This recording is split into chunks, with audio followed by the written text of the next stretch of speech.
Muito boa noite.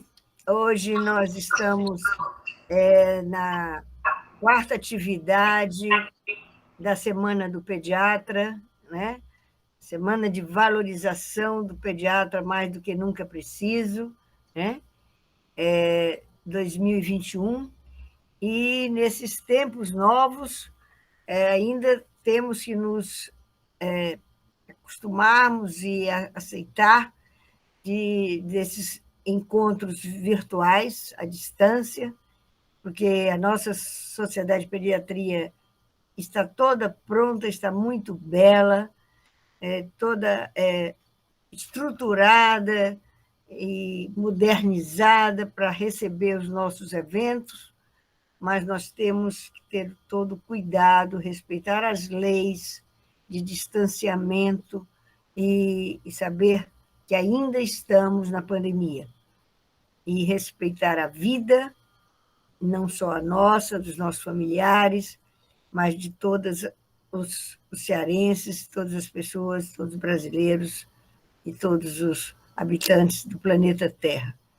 Então, enquanto não tiver vacinas para todos, vacinas que realmente sejam efetivas contra esse vírus invisível que nos deixou atônitos, né? Nossas gerações todas aqui, que não vivemos a Segunda Guerra Mundial, podemos dizer que essa realmente é uma guerra contra um inimigo invisível, praticamente invisível, para o qual não temos uma arma adequada, a não ser evitá-lo com as vacinas.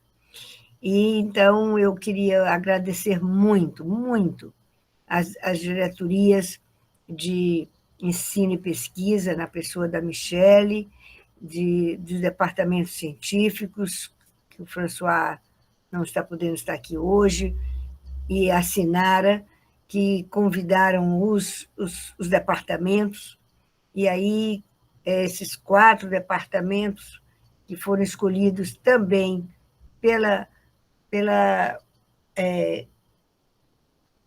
situação de que nós estamos hoje num evento que já prepara para o nosso título de especialista em pediatria e neonatologia, o TEM e o TEP. Então, por isso, vocês foram escolhidos, não só pela competência de vocês, que eu tenho certeza, mas também pela quantidade de questões das provas que nós avaliamos e sabemos que a maioria delas estão nos departamentos que vocês participam. Esses departamentos, pela primeira vez na Sociedade Cearense de Pediatria, eu acho que em poucas sociedades do Brasil, eles têm uma participação efetiva, alguns com 6, outros com 8, outros com 10 membros ou mais, como é o caso da neonatologia, e eles nós ainda estamos iniciando essa gestão, podemos dizer assim, não só poder fazer eventos como esse, com 3, 4 departamentos, como também produzir material científico, testes, vídeos, podcasts, tudo que possa ser útil aos pediatras na sua formação, na sua educação permanente, na sua atualização, mas também às famílias. Então, esse já é um desafio que eu coloco para vocês e para os outros presidentes de departamentos que estão agora a me ouvir. Dizer que eu agradeço a todos, mas em nome da Michele Montier, que dirige, que é diretora de ensino e pesquisa, e aí a gente tem que pensar no P de pesquisa e ampliar esse P em grande aumento, né? Vocês que estão fazendo mestrado aqui, eu tenho a honra de ter a Cris Verri, que é a nossa orientanda do mestrado, e nós temos que linkar esse trabalho de vocês nas universidades, nos mestrados, nos doutorados, com a Sociedade Cearense de Pediatria. Nós temos como apoiar e vamos apoiar, né, da forma que for possível e necessária, e eu não poderia deixar de perder essa oportunidade de dizer isso a vocês. Divulguem isso entre seus colegas, que todos os pediatras podem e devem bater a porta, né? Toque, toque, toque, da SOCEP, que nós haveremos de encontrar caminhos para dar esse apoio que é fundamental para o crescimento da nossa especialidade. Se crescemos juntos, nós pediatras, melhor cuidaremos das nossas crianças e dos nossos adolescentes. Então, o TEP é um título de especialista, eu fiz na hora que terminei a minha residência, aliás, ainda não tinha recebido meu título de residência, fiz o TEP lá no Rio de Janeiro, dentro do Hospital dos Servidores, me lembro como se fosse hoje, nunca me arrependi de ter feito, então eu quero estimular o máximo possível, né? Se Deus quiser, ainda vai dar para a gente fazer outros eventos antes da prova, mas, assim, quanto mais pediatras especialistas, bem, inclusive agora temos uma pediatra gestora à frente de um hospital de Fortaleza, que é o Hospital Luiz de França, a doutora Joana Maciel, que já está pensando em implantar residência, em fazer cursos para dar, vamos dizer, melhor condição aos pediatras. É o mesmo caso do SOPAI, é o mesmo caso. Então, não são só os hospitais públicos, nós temos também que nos preocuparmos com os hospitais que atendem a ação complementar ao SUS, né? Todos os hospitais credenciados, a Unimed, enfim. Então, por isso que essa noite é tão importante, e eu fico assim muito feliz de ver esses jovens pediatras, daqui a pouco entra o Daniel, para nos brindar com com o seu saber, com as suas experiências, com as suas vivências diárias, e dizer que tem aí, como a gente vinha conversando antes de começar, o concurso da Fundação Saúde, da Secretaria de Saúde do Estado do Ceará, com muitas vagas, com salários dignos, eu acho que são salários dignos para o médico, e então precisamos realmente a sociedade dar essa condição para que os pediatras sejam muito bem-sucedidos nesse concurso. E tem vagas para pediatra geral, tem vagas para neonatologistas, tem vagas para várias subespecialidades pediátricas na área da emergência também, e com certeza, desta forma, nós estaremos melhor situados para dar o melhor que precisamos para a população infanto-juvenil do nosso Estado. Então, eu passo agora para Michele Montier, vou apagar aqui meu microfone, vou ficar quietinha e vou ficar aqui de pé, batendo palma para vocês. Muito obrigado carinhosamente a cada uma, a cada um. Michele, agora é com você. Bom, pessoal, obrigada, doutora Ana. Mais uma vez, boa noite para todo mundo. Só complementando o que a doutora Ana falou, né? São 206 vagas no concurso da FUNCAP para pediatria de modo geral, sendo 24 só para pediatria geral, né? Fora as outras subespecialidades, como a doutora Ana falou. Voltando hoje, né, para a nossa temática, né, das provas de título. A gente vai contar com 4 departamentos. A gente vai ter o departamento de puericultura, com a Cristiane Verri. A gente vai ter o departamento de infectologia, com a Lohana Tavares. O departamento de pediatria ambulatorial, com a doutora Raquel Ximenes. E o departamento de neonatologia, com o Daniel Marinho. Aí, para ficar mais interativo, a nossa ideia foi fazer como se fosse um quiz. Vocês vão ver que no Google Meet vai aparecer para vocês responder enquete. Então, para cada pergunta que for sendo apresentada, vai ter a opção A, B, C e D, para vocês irem selecionando, para assim até vocês já irem testando o conhecimento de vocês e ficar até, além de ficar mais interativo e melhor para quem estiver apresentando já entender onde é que está a dúvida, certo? Então, a gente vai começar com a Cris, tá? Eu vou compartilhar teus slides, tá, Cris, para facilitar. E só para vocês se adaptarem à metodologia, a Cássia já vai colocar agora a nossa primeira enquete, só para vocês entenderem como é que funciona a enquete do Google Meet, tá bom, gente? Vocês devem ter visto aqui no cantinho lateral, uma nova enquete foi lançada. Só vocês clicarem em cima do chat que vocês vão ter a oportunidade de responder, tá bom? Enquanto isso, eu vou compartilhando aqui os slides.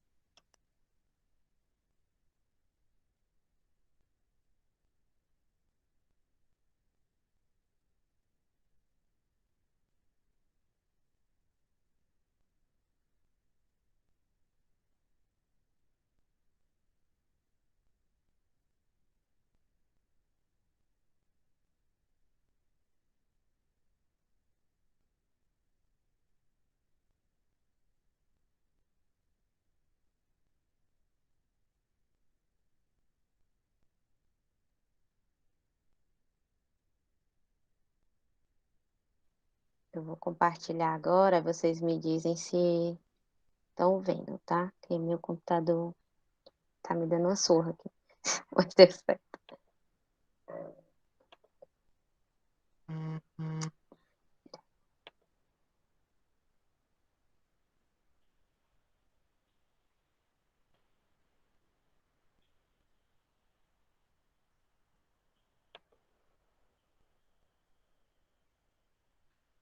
Estão conseguindo ver? Sim. Deu certo, Michelle. Deu certo. Pronto. Então, deixa eu só melhorar aqui para ficar melhor a visualização para todo mundo. E vou desligar meu microfone. E aí tu vai passando para mim, né? Tá certo. Então, primeiramente, boa noite a todos. Eu sou Cristiane, sou pediatra de formação, sou mestranda. A minha orientadora é a doutora Ana Maria, como todos puderam ouvir no começo da apresentação. E eu estou aqui com uma missão muito especial de representar o nosso departamento de puericultura, né? Nossa amada puericultura, que é a base da nossa pediatria, tão importante e muitas vezes tão deixada de lado e com questões tão relevantes, certo? A gente tentou selecionar 5 questões que abrangessem os principais tópicos da puericultura, o que é difícil, né, a gente abranger o que é de principal na puericultura, mas eu procurei discutir junto com vocês questões que fossem relevantes, mas que também tivessem algum teor de discussão, não que fosse tanto pegadinha, mas que tivesse discussão para a gente ir lembrando aquilo que era importante e não esquecer durante a prova, que pode ser que a gente se confunda, até mesmo no nosso dia a dia, não só para quem vai fazer a prova de título, tá certo? Então pode passar, Michelle, por favor. Lembrando que são questões de provas passadas, tá? A gente tentou selecionar para ficar bem direcionado à prova de título.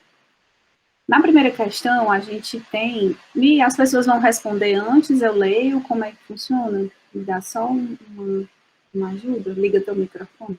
Pronto. Não, Cris, você pode ler, aí dá as opções, a gente dá, assim, uns 30 segundinhos para dar tempo de todo mundo responder. Aí, se tu conseguir acompanhar aqui do lado, na enquete, quando tu vê finalizado, aí eu passo o próximo slide para a gente comentando.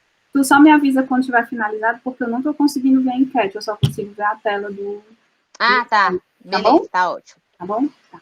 Então tá jóia, gente. Eu vou ler a primeira questão. A primeira questão diz o seguinte: ao examinar um lactente do sexo feminino de 18 meses, observam-se as seguintes medidas evolutivas do PC, perímetro cefálico, né? Ao nascer, 35 centímetros, 1 mês, 37, 4 meses, 42 centímetros, 7 meses, 44 centímetros, 9 meses, 44,5, 12 meses, manteve 44,5. No desenvolvimento, a gente tem um sorriso social com 2 meses, gargalhadas com 4 meses, sentou-se com 7 meses, arrastou-se com 9 meses e balbucio de sons consonantais com 10 meses. Atualmente, não fica de pé com apoio, não engatinha, emite sons guturais, não pega o brinquedo ou objetos em seu campo de alcance. Tem contato visual, mas não compreende jogos de esconde-esconde, dança, acenar adeus ou bater palmas. Realiza movimentos repetitivos e estereotipados de mãos, do tipo lavar ou esfregar. Há um mês, apresentou 4 crises convulsivas tônico-clônicas generalizadas. O diagnóstico sindrômico é: item A, paralisia cerebral; item B, transtorno do espectro autista; item C, atraso do desenvolvimento neuropsicomotor; e o item D, regressão do desenvolvimento neuropsicomotor. A gente vai dar um tempinho, tá certo? Já começamos assim com a questãozinha bem salgadinha. É para esquentar, para o pessoal já entendeu como é o clima da prova do TEP. Que não é só besteira, né? Tem que puxar lá da memória. Conceitos básicos, mas que juntando.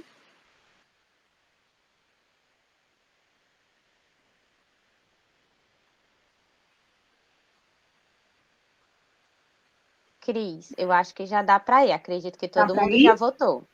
Qual foi a maioria? Tem como saber, Mi? Uhum. Tem sim, a Cássia tem como mostrar para a gente. Mas aí você quer que eu divulgue logo? Pronto, Vixe, deu empate até agora. Foi? Então vamos lá. B, C e D, foi o empate. B, C e D, né? Quer colocar para a parte dos comentários ou eu falo aqui e depois a gente coloca? Mas você prefere? Pronto, gente. Pronto. Então, a resposta é um item D, tá, pessoal? É uma regressão do desenvolvimento neuropsicomotor. Vamos lá. A gente sabe que o crescimento do perímetro cefálico da criança, ele tem que variar 2 centímetros por mês, de 0 a 3 meses, né? 1 centímetro ao mês, de 3 meses até os 6 meses. E aí, progressivamente, vai de 6 a 9 meses, meio centímetro, de 9 a 12 meses, meio centímetro, e depois a gente espera que seja cerca de 0,25 centímetros de 1 a 3 anos de idade. Correto? É uma média, né? Cada caso existe um caso, tem criança que cresce um pouquinho mais, a gente analisa a curva, se houve queda ou se houve um crescimento exacerbado, cada caso é um caso, mas teoricamente, né, preza-se que esse seja o crescimento do perímetro cefálico do recém-nascido, da criança. E aí a gente vê que a gente tem uma estagnação, ou seja, uma parada do crescimento do perímetro cefálico tardio, ou seja, essa criança, ela nasce com o perímetro cefálico normal, ela vem numa progressão normal até 6, e aí com 7 meses ela começa a dar uma parada, né? E aí a gente vê que, associado a isso, a gente tem uma síndrome de regressão do desenvolvimento neuropsicomotor na mesma idade. O que acontece? Essa criança não engatinha e nem fica de pé, o que é esperado ali pelos 9, 10 meses, ele não anda com apoio nos 12 meses, ele que eu digo a criança, mas é ela, né? A gente vai entender que essa é uma doença bem característica do sexo feminino, tá? Ela não anda com apoio aos 12 meses e sem apoio aos 15 meses, então ela ficou bem aquém daquilo que era esperado para a idade cronológica dela. No domínio motor fino, a gente vê que ela não tem a pega fina, ela não explora os brinquedos, ela não faz a pinça. No pessoal social de linguagem, ela não evoluiu depois do balbucio, né? A gente vê que ela mantém os sons guturais, não compreende as brincadeiras. E aí, gente, a gente vem com algo bem característico da síndrome que eu vou falar para vocês, que são os movimentos estereotipados, principalmente de esfregar a mãozinha e de movimentos de lavar, que é bem estereotipado, que eu acredito que muitas pessoas podem ter se confundindo com TEA, que é o transtorno do espectro autista. E a gente também tem as convulsões paroxísticas, que também são característicos dessa síndrome, tá, pessoal? Que é a síndrome de Rett, que é uma síndrome rara, mas que ela é predominante em meninas, ela só acontece em meninas, e é uma das síndromes que caracterizam a regressão do desenvolvimento neuropsicomotor. Ela vem associado com essa queda, com essa estagnação do perímetro cefálico, né, após os 6, 7 meses de idade, vem associada aos movimentos estereotipados e associada às convulsões tônico-clônicas. Então, é uma tríade aí que a gente levanta o red flag, a bandeirinha vermelha, para a síndrome de Rett, que faz parte da síndrome de regressão do desenvolvimento neuropsicomotor. Então, a gente consegue descartar as outras, né? TEA está descartado porque não são só os movimentos estereotipados, né? É um diagnóstico precoce, geralmente o TEA a gente consegue diagnosticar ali pelos 2 anos de idade, embora precocemente a gente tenha sinais. A paralisia cerebral não se configura nessa nossa doença e não é um atraso do desenvolvimento do neuropsicomotor, é uma regressão, porque ela vinha normal e aí ela começa a regredir. Tá joia? Show, Cris. Vou passar para a próxima questão. Cristiane, que é auxiliadora, porque eu fiquei sem internet e eu perdi a história. Se você puder voltar, porque eu vi o comentário, mas eu não vi o caso. Pode ser? É bem rapidinho. Pode, doutora, com certeza. Muito obrigada. A questão 1, doutora, a gente tem um lactente do sexo feminino de 18 meses, onde se observam as medidas evolutivas do perímetro cefálico, que ao nascer foi de 35 centímetros, com 1 mês 37, 4 meses 42, 7 meses 44, 9 meses 44,5, 12 meses manteve 44,5. No desenvolvimento, a gente tinha um sorriso social com 2 meses, gargalhada aos 4 meses, sentou-se com 7 meses, arrastou-se com 9 meses e balbucio de sons consonantais com 10 meses. Atualmente, né, aos 18 meses, a criança não fica de pé com apoio, não engatinha, emite sons guturais, não pega o brinquedo ou objetos em seu campo de alcance, tem contato visual, mas não compreende jogos de esconde-esconde, dança, acenar ou bater palmas. Realiza movimentos repetitivos e estereotipados de mãos, do tipo lavar ou esfregar, e há um mês apresentou 4 crises convulsivas tônico-clônicas generalizadas. E aí ele pede qual seria o diagnóstico. Ok, doutora? Muito obrigada, querida. Olha, eu só queria dizer para você que, assim, tem algumas particularidades dessa situação que me chamam a atenção. Por exemplo, se não tivesse essas convulsões, e se a criança tivesse só um retardo, a gente podia pensar em outras possibilidades diagnósticas em termos de Covid, né? Porque a gente está pegando muito no ambulatório crianças que param o desenvolvimento. Eu não diria que seria uma regressão, mas não evolui. É claro que não vai ter essas convulsões, aqui é uma situação específica. Mas você está fazendo parte do dia a dia do pediatra, pegar situações semelhantes em outros contextos, né? Muito obrigada. Nada, doutora, até porque a criança não estão sendo expostas aos estímulos que eram expostas anteriormente, né, com o confinamento, com o isolamento, por assim se dizer. Com certeza, obrigada. Nada, doutora, e é importante, assim, os colegas que vão fazer a prova de título observarem que as questões, quando elas querem algo específico, uma síndrome específica, eles tendem a fechar o diagnóstico para isso. Então, ele apontou que é do sexo feminino, o perímetro cefálico que parou de crescer, né, as crises tônico-clônicas e os movimentos estereotipados. Tudo isso nos leva à síndrome de Rett, tá bom? Então, vamos para a segunda questão. A segunda questão, a gente tem uma adolescente do sexo feminino de 12 anos, uma questãozinha assim também que requer mais a nossa atenção, mas que é tão importante para o nosso PNI, né, o nosso Programa Nacional de Imunização. Então, uma adolescente do sexo feminino, 12 anos, ela é atendida no pronto-socorro após sofrer queda de bicicleta, apresentando-se com múltiplas escoriações e ferimentos cortocontusos profundos. Né? A gente não sabe o local, mas ele fala que foram profundos. A caderneta de saúde da criança revela que a menor recebeu as 3 doses do esquema básico com DTP, com um reforço aos 6 anos. A conduta mais adequada com relação à profilaxia antitetânica é aplicar. Item A, uma dose de reforço de duplo tétano tipo infantil e do soro antitetânico. Item B, uma dose de reforço da duplo tétano tipo adulto ou vacina antitetânica. Item C, uma dose de reforço de DT e do soro antitetânico, ou item D, apenas o soro antitetânico, uma vez que a série básica está completa. E aí?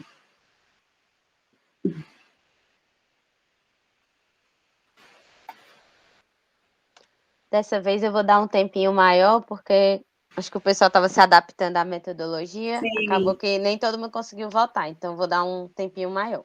Tá, Jorge.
Acho que já podemos ir.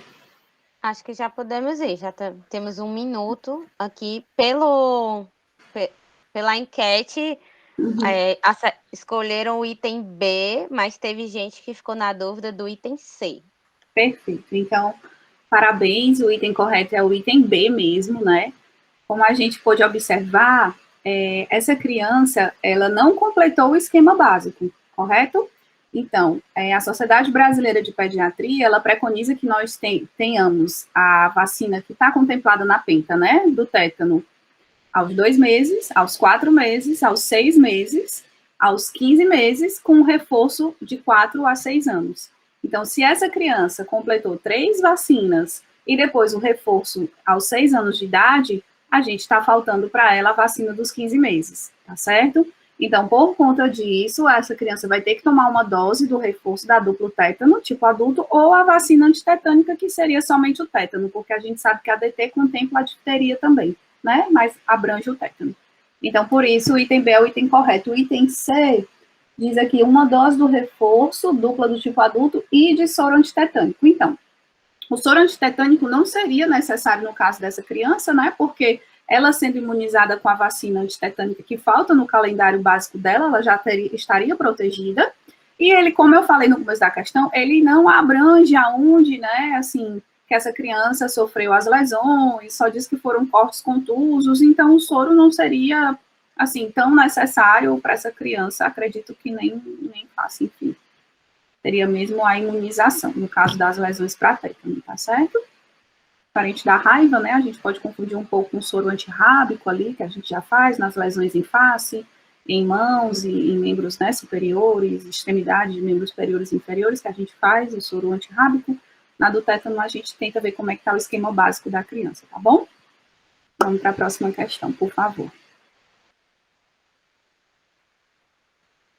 Pronto, ó, questãozinha bacana, tá, gente? Se vocês lerem com bastante atenção, a gente consegue responder.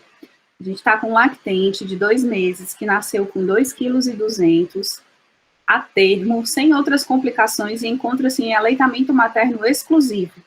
De acordo com a Sociedade Brasileira de Pediatria, a suplementação profilática de ferro, neste caso, deve ser realizada a partir do item A, 6º mês de idade, na dose de 1 mg por quilo dia, 4º mês de idade, na dose de 1 mg por quilo dia, 3º mês de idade, na dose de 2 mg por quilo dia, ou 1º mês de idade, na dose de 2 mg por quilo dia? Só um pouquinho de atenção que a gente consegue responder essa questão facinho.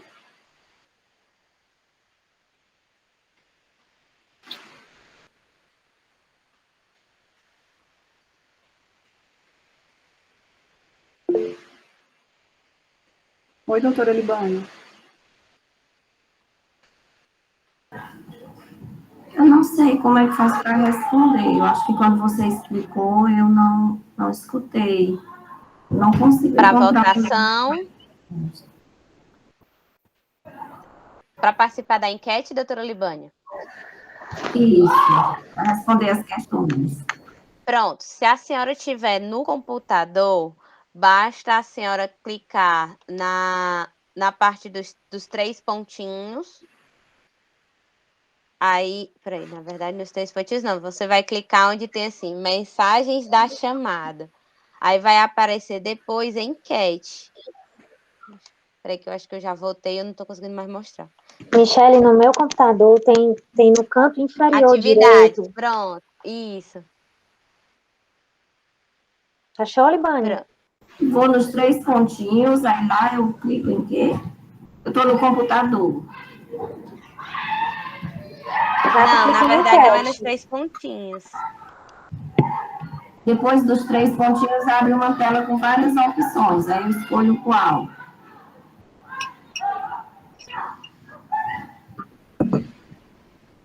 Tem enquete, Libânia, nas opções? Não. No meu computador, no canto inferior direito, tem um símbolo que é um quadrado, um círculo e um triângulo. Foi aí que eu cliquei e entre as opções apareceu enquete. Tá, tudo bem, vou ficar procurando aqui. Obrigada, viu? Ok. Então, vamos lá para a resposta da questão. Mi, como é que foi mais ou menos o nosso ranking? Pronto. O nosso ranking foi... Eita, peraí que o meu travou. Foram um voto para a letra B e 3 Certo? votos para a letra C de casa. Perfeito, gente. Então, gente, vamos lá. Questãozinha, casquinha de banana, tá certo? A resposta correta é o item D de dado, tá, pessoal? Olha só, essa criança, gente, ela nasceu com menos de 2,5 kg, menos de 2.500 gramas, tá, gente? Atenção a isso, tá bom? Então, nos recém-nascidos de baixo peso ao nascer, né, menor do que 2,5 kg, 2.500 gramas, a recomendação da Sociedade Brasileira é que, independente do uso de fórmula ou aleitamento materno exclusivo, inicie-se a reposição de ferro já no primeiro mês dessa criança, tá bom? E a gente vai fazer isso na dose de quanto, pessoal? 2 miligramas por quilo dia, como tem na questão, tá bom? Até os 12 meses, até 1 ano de idade. Depois de 1 ano de idade, normaliza-se para a dose de 1 miligrama por quilo dia, tá joia? Aí fica todo mundo igual. Até na questão, ele dá até outros exemplos, né, para a gente ver que nos prematuros a gente também inicia de forma precoce no primeiro mês, mais uma dosezinha maior, de 2 a 4 miligramas por quilo dia, a partir do primeiro mês, até 1 ano de idade, e a partir daí todo mundo fica igual com 1 miligrama por quilo dia da suplementação de ferro. Essa suplementação que a gente faz profilática a partir do terceiro mês até os 24 meses de 1 miligrama por quilo dia, aqueles bebezinhos na CNTP, vamos dizer assim, né, na normalidade, que nascem com peso adequado, tá bom?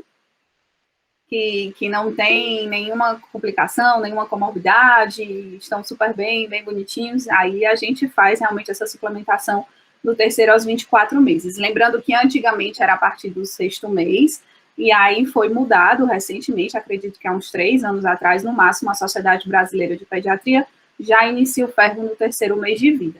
Tá bom? A gente tem algumas nuances que vale a pena também, os colegas que vão fazer a prova, verem que abaixo de 1,5 kg já muda, né, que abaixo, entre 2 quilos, 1,5 kg, eu não estou agora me lembrando muito bem, mas também já muda essa reposição do ferro, tá joia?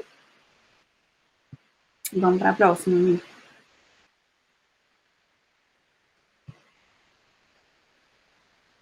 A questão 4 é uma questão, assim, de consultório, tá, pessoal? É aquela básica, assim, quem faz consultório já viu demais.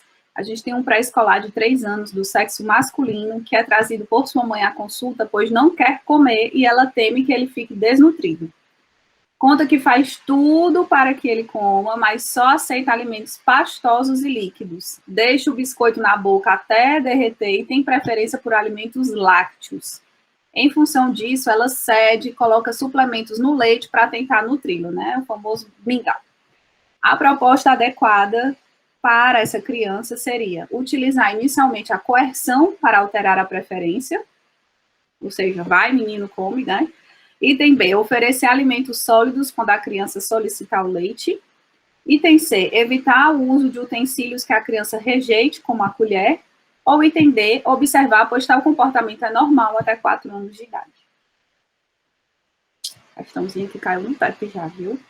A gente pensa que tudo tem nos livros, mas nem sempre. Às vezes são livros de puericultura mesmo.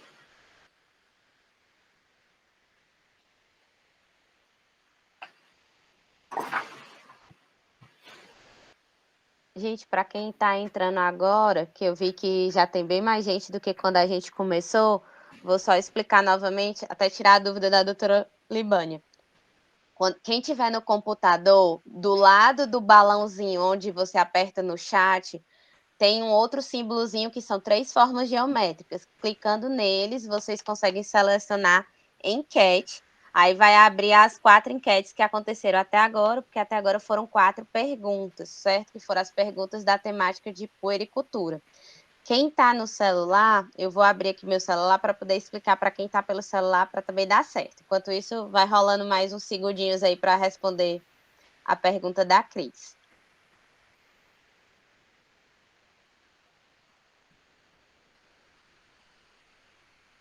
Confesso que essa questão, a primeira vez que eu fui ler, Eu não achei, assim, uma resposta correta, porque a gente acaba aqui no consultório, na puericultura, na prática, a gente meio que faz um pouquinho de tudo, né? Mas, assim, buscando nas fontes, realmente existem algumas orientações que são bem específicas de um item, tá certo?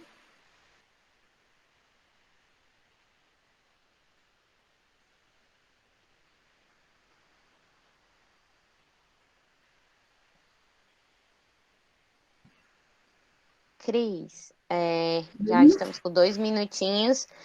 Deu empate aqui. Dois votos para o item B, 2 votos para o item C, mais uma pessoa votou na letra D de dado. Perfeito, gente. Então, como eu falei para vocês, assim, é uma questão, né, até de polêmica. Quando a gente vai ver ela no ranking da porcentagem de acertos, foi uma questão também que foi bem distribuída, assim como as nossas respostas, mas o item correto é o item B de bola, tá? A gente tem que oferecer alimentos sólidos quando essa criança requisitar o leite. Então, existe algo na seletividade alimentar que se chama seletividade láctea, tá? É aquela criança que tem preferência por alimentos semissólidos ou pastosos, principalmente lácteos, e que tem a mania de deixar esses alimentos, que são semissólidos, se derreter na boca para ter essa consistência mais pastosa e elas sentirem mais o gostinho do leite. Isso é característico realmente dessa faixa etária, 3 a 4 anos, tende a se resolver, mas precisa da intervenção dos pais, da ajuda do pediatra e, se não, até de um nutricionista, tá bom? O que a gente deve fazer, o que se preconiza que se faça com essas crianças? A coerção é muito difícil. Geralmente tem uma rejeição muito grande por essas crianças que são, né, obrigadas a comerem. Quando a gente espera, pode ser que, infelizmente, se prolongue esse tipo de seletividade alimentar. Então, o item B, ele contempla o que a gente pode e deve fazer com essas crianças. Toda vida que a criança requisitar algo pastoso ou leite, a gente tente progressivamente oferecer alimentos semissólidos e depois sólidos para essa criança. Então, a gente pode começar, né? A gente tem até uma regressão lá na fase da introdução alimentar, que nem se usa mais, mas a gente tem uma regressão, a gente começa aos pouquinhos até a gente chegar nos sólidos, então a gente vai oferecendo papinhas, vai oferecendo alimentos mais molinhos para essa criança ter uma consistência, como leguminosas, chuchu, a beterraba, cenourinha, algo mais mole, cozido, e para que essa criança progrida até alimentos sólidos, porque uma criança de 3 anos já é uma criança que é para comer, juntamente com os pais, sentar à mesa e ter todos os sinais de prontidão que se espera de uma criança de 3 anos de idade. Lembrando também que a gente pode e deve começar, né, uma mudança, os pais têm mania dessas crianças que têm a seletividade láctea de darem muita mamadeira, muito copo, muita colherzinha, mingau na colher. Então, orientar esses pais que essa criança deva comer realmente como uma criança da sua idade, com garfo, com faca, né, tudo para a idade, é claro. Sentar-se à mesa com os pais, utilizar utensílios já de adultos, por assim se dizer, permitindo, assim, essa diferenciação na consistência dos alimentos, tá certo? E é isso. É uma questãozinha meio casquinha de banana, porque a gente acaba que faz tudo junto, mas a resposta correta era o item B de bola. E a nossa última questão, a quinta questão, a gente tem a mãe de um lactente de 4 meses que está preocupada. Também muito comum, né, gente, na puericultura, no nosso consultório, no dia a dia, porque o seu filho não sustenta a cabeça. A criança tem 4 meses. A história perinatal dela foi um parto vaginal, banhado em mecônio espesso, necessitando de reanimação na sala de parto, com ápiga de 1, 4 e 7. O peso ao nascimento foi de 2,800, o comprimento foi de 49 centímetros.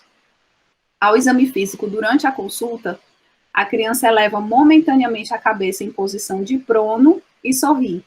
Faz semiflexão dos cotovelos e pronação do antebraço e flexão de punhos e dedos. Reflexo de Moro exacerbado. Nessa situação, deve-se informar a mãe que seu filho apresenta: item A, limites normais de desenvolvimento neuropsicomotor e necessita de estimulação em casa. Distúrbio, item B, distúrbio neuropsicomotor pela asfixia perinatal e que terá um atraso definitivo físico e mental. Item C, distúrbio neuropsicomotor temporário pela asfixia perinatal e que irá se desenvolver normalmente. Ou item D, distúrbio neuropsicomotor pela asfixia perinatal e necessita de acompanhamento multiprofissional. que é que vocês acham?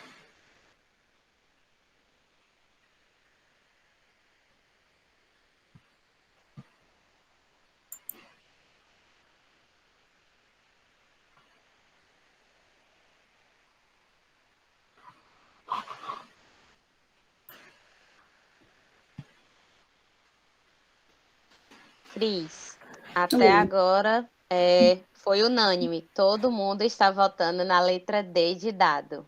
Perfeito, muito bem. Para fechar com chave de ouro, né, pessoal?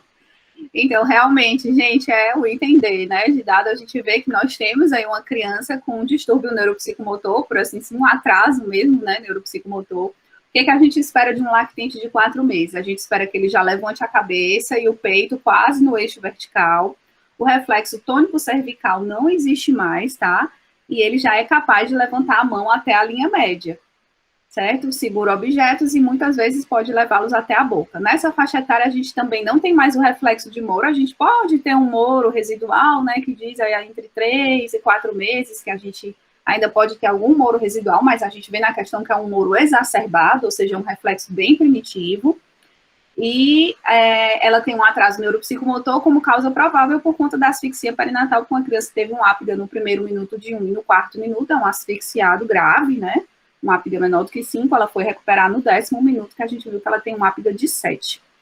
E, no entanto, ele deve ser avaliado e estimulado precocemente com acompanhamento multiprofissional, e muitas vezes, se forem bem acompanhados, essas crianças normalizam seu desenvolvimento neuropsicomotor, retornando à normalidade. Tá bom? Era isso, gente. Eu queria agradecer a atenção de todo mundo, em nome aqui do Departamento de Puericultura da Sociedade Cearense de Pediatria, agradecer a doutora Ana Maria, de coração, pelo convite. Missão impossível substituir a doutora Verinha, quem é insubstituível como ela não tem, então foi só assim uma gentileza mesmo, tá bom? Um abraço a todos os colegas, espero que tenham gostado. Muito obrigada, Cris. Agora a gente vai seguindo com a Lohana, né, no Departamento de Infectologia. A Lohana vai compartilhar a tela dela, que o dela tem uns efeitos especiais. Mas pode começar, Lohana.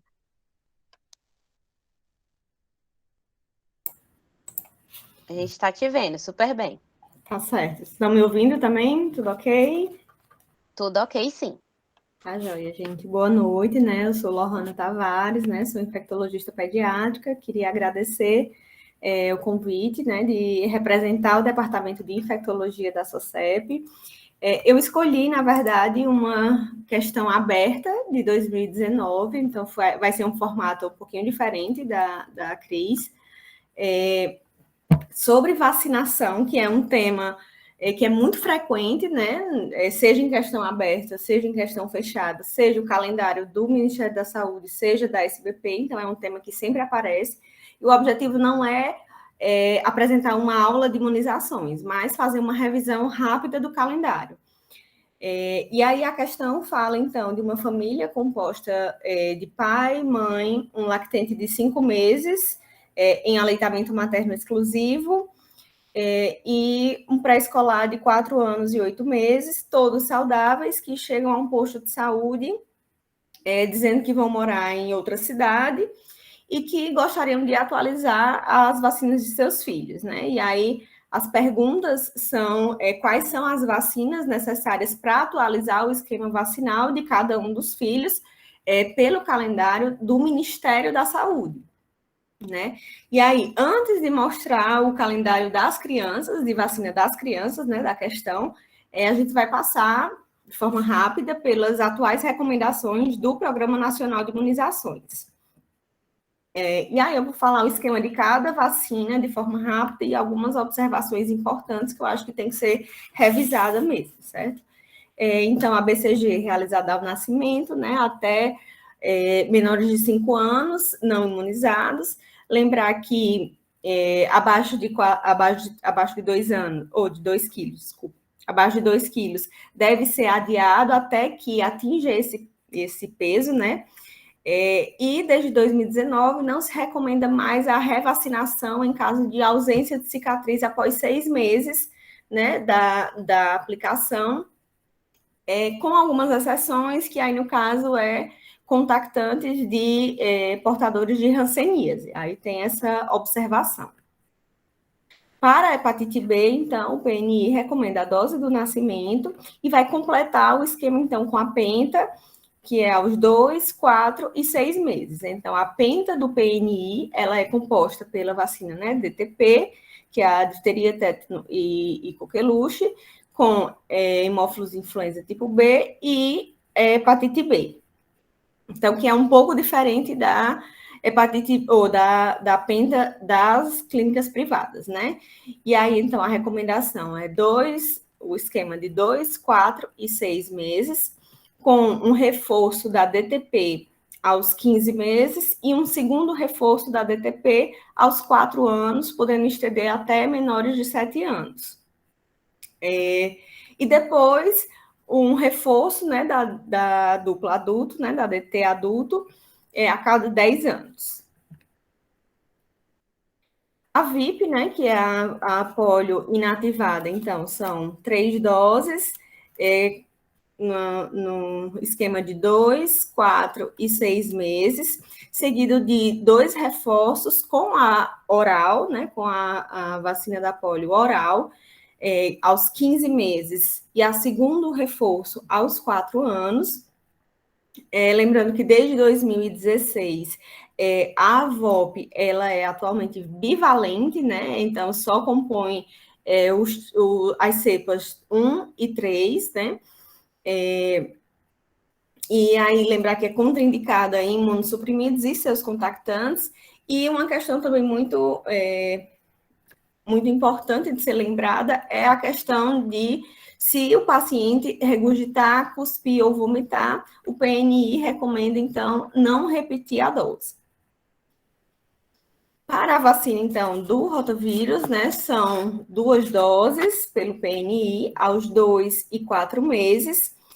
Pelo PNI, é uma vacina monovalente, pela cepa G1P8, e é importante lembrar, o que é importante lembrar dessa vacina são as idades, né, de aplicação, o limite das idades. Então, a primeira dose, ela pode ser aplicada a partir de 1 mês e 15 dias, até no máximo de 3 meses e 15 dias. Se não aplicar, perdeu, né, a dose. A segunda dose, a partir de 3 meses e 15 dias, até o máximo de 7 meses e 29 dias. Seguindo a mesma recomendação da VOP, se por acaso a criança regurgitar, cuspir ou vomitar após a administração da dose.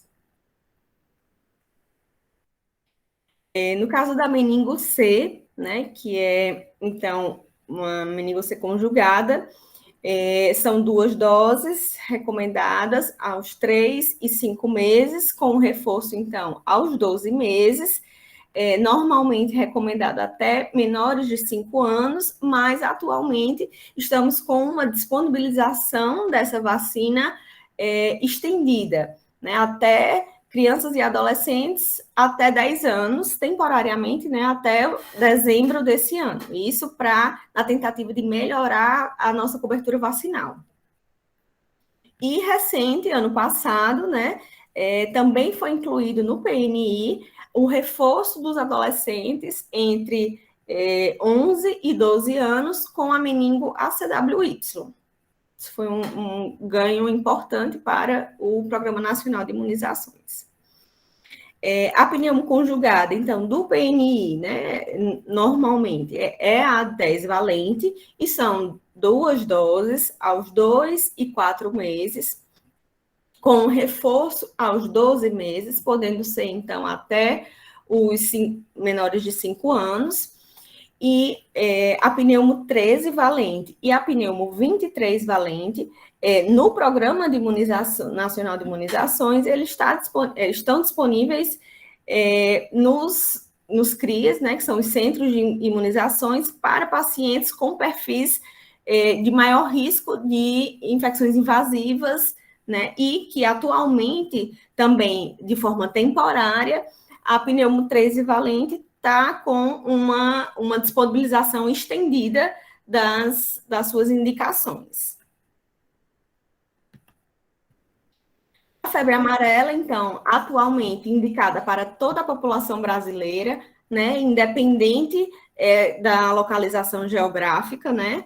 Então, para menores de 5 anos, é recomendado 2 doses, a primeira aos 9 meses e um reforço aos 4 anos. Para crianças acima de 5 anos, o esquema preconizado é o de dose única, igual ao dos adultos.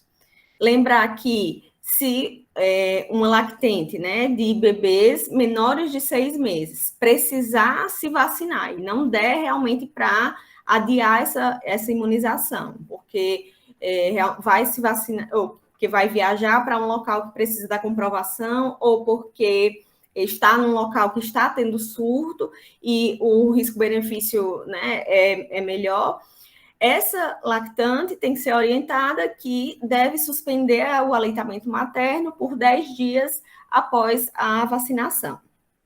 Normalmente, a vacina da febre amarela ela pode ser aplicada com a maioria das vacinas, né, exceto a tríplice viral ou a tetraviral, a tríplice viral, sarampo, cachumba, rubéola, ou tetraviral, sarampo, cachumba, rubéola e varicela, em menores de 2 anos. Então, em menores de 2 anos, a febre amarela e a tríplice ou a tetra, elas não podem ser aplicadas simultaneamente. Então, devem respeitar um intervalo de 30 dias entre as vacinas. Nos maiores de 2 anos, se por acaso não for aplicado de forma simultânea, tem que respeitar também um intervalo de 30 dias entre elas, por ser um vírus vivo, né? E aí lembrar das contraindicações, né? Menor de 6 meses, imunossuprimidos. Então, a tríplice viral, né? Então, o PNI recomenda, então, uma primeira dose aos 12 meses, e aí entra uma segunda dose da tríplice viral em forma de tetraviral, né? Aos 15 meses. E aí, também na tetra, vai entrar a primeira dose da varicela, nos 15 meses, podendo ser, então, até menores de 5 anos. E aos 4 anos vai ser a segunda dose da varicela, né? Também foi uma coisa atual, né? A implementação da segunda dose da varicela. Em caso de surto, né, que precise, então, de um bloqueio vacinal, pode ser feito a partir de 9 meses de idade, né? A vacina, até 5 dias após o contato. E aí essa dose ela não vai ser contada como uma dose efetiva para o esquema vacinal, né? E em menores de 9 meses, ou gestantes, ou imunossuprimidos, em caso de surto, de necessidade de bloqueio, né, de varicela, eles irão realizar a imunoglobulina até 96 horas após o contato. A da hepatite A, então, em dose única para o Programa Nacional de Imunizações, que é aos 15 meses, podendo ser estendida até os 5 anos, menores de 5 anos. Um pouco diferente também da SBP, né, que são 2. A do HPV, 2 doses, com 0 e 6 meses, então, com 6 meses de diferença entre as doses, e aí no intervalo de idade, né, nas meninas de 9 a 14 anos e nos meninos de 11 a 14 anos. E aí, esse é o calendário da Sociedade Brasileira de Pediatria, então, em um documento bem mais didático, né, e de fácil leitura, de fácil interpretação, e aí que eu não vou abordar. E aí, voltando para a questão, então, a gente vai avaliar aqui o calendário vacinal do lactente de 5 meses primeiro. Então, vamos ver o que é que ele tem de cada vacina, né? Então, ao nascimento, ele tem fez, então, a BCG e a hepatite B, né, ao nascimento, com 2 meses de vida. Ele fez, então, a primeira dose da penta, que com hepatite B, primeira dose da VIP, primeira dose da rotavírus e a primeira dose da vacina pneumocócica, que no caso do PNI seria a 10 valente. Mais alguma? Ficou faltando? Não, né? Então, partiu para os 3 meses. Com 3 meses, então, ele recebeu a primeira dose da meningo C, né, corretamente, sem faltar nenhuma outra vacina. E aí, aos 4 meses, ele deveria ter recebido igual aos 2 meses. Então, segunda dose da penta, da VIP, da rotavírus e da pneumo, né? E não recebeu. E aos 5 meses, deveria ter recebido igual a de 3 meses, que é, no caso, a segunda dose da meningo. Então, faltando aí alguma vacina mais... Não, né? Então, essas são as vacinas, então, que ele necessitava fazer para completar a imunização dele. Então, segunda dose da penta, segunda dose da polio, da VIP, né? Segunda da rotavírus e segunda da meningo e segunda da pneumo. Vale ressaltar aqui, né? Lembrar a idade limítrofe aí da rotavírus, né? Então, com 5 meses, ele ainda estava dentro do limite da segunda dose, que seria com 7 meses e 29 dias. E poderia ter sido, então, uma pegadinha da questão, né? E outra questão que também poderia ter sido abordada nesse paciente seria a questão da mãe, né, que amamenta, então, o bebê de 5 meses, necessitar da vacina de febre amarela, né? E aí, no caso, se realmente a orientação seria adiar a vacinação, mas se não puder ser adiada, vai necessitar interromper a amamentação por 10 dias após a vacina. Para o pré-escolar de 4 anos e 8 meses, então já tem mais vacinas aqui para a gente analisar, né? Então, vamos lá. O nascimento, ele recebeu, então, só a BCG. Com 2 meses, ele recebeu a primeira dose da penta com hepatite B, primeira dose da VIP, a primeira dose da rotavírus e a primeira dose da pneumo. Beleza. Faltando mais alguma? Não, né? Aos 3 meses, ele deveria ter recebido a primeira dose da meningocócica, da meningo C, né? Não recebeu. Aos 4 meses, fez certinho, recebeu igual aos 2 meses, né? Que foi a segunda dose da penta, da VIP, da rotavírus e da pneumo. Aos 5 meses, então, deveria ter recebido a segunda dose da meningo, que é igual a de 3 meses, então, segunda dose da meningo, e não tinha recebido nem a primeira. E aos 6 meses, recebeu, então, a terceira dose da penta e da VIP. Lembrando que essa terceira dose da pneumocócica, hoje em dia, né, não é mais recomendado pelo PNI, né? Então, pela Sociedade Brasileira de Pediatria, o esquema ainda são 3 doses e uma dose de reforço depois, mas no PNI são 2 doses aos 2 e 4 meses, né? E o reforço depois. Então, paramos aos 6 meses. Depois dos 6 meses, o que é que vem de próximas vacinas? Seria aos 9 meses com a vacina da febre amarela. Depois dos 9 meses, seria a de 12 meses, que aí recebeu apenas a tríplice viral, sarampo, cachumba, rubéola, recebeu o reforço da pneumo e não recebeu o reforço da meningo, porque não tinha feito nenhum esquema, né, da meningo. Aos 15 meses, deveria, então, ter recebido hepatite A, a tetra viral, que seria, então, a segunda dose da tríplice viral, com a primeira dose da varicela, né? e os primeiros reforços da DTP e da VOLP, né? Faltando mais alguma? Não, isso mesmo, né? Então, pegando aqui esses reforços aqui dessa última linha e jogando para a página seguinte, né, do calendário vacinal.